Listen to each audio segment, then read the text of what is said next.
Stop wasting your church time by being there in person. Your body is there, but your mind is somewhere else. No, you can't get blessed that way.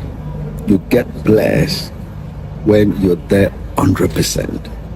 Your spirit, soul, and body. I just receive grace for you to be able to do that.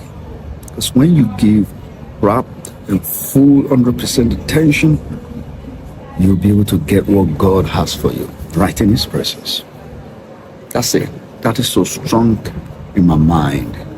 Church in, church out should bring about tremendous change, transformation.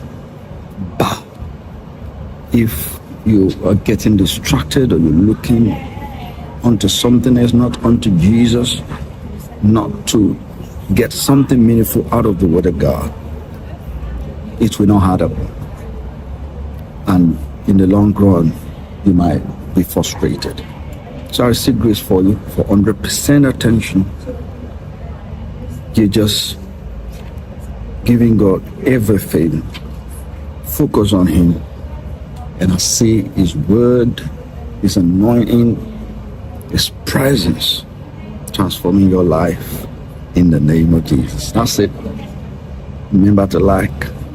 That's it. Remember to like, comment, share, and watch the next episode. Cheers.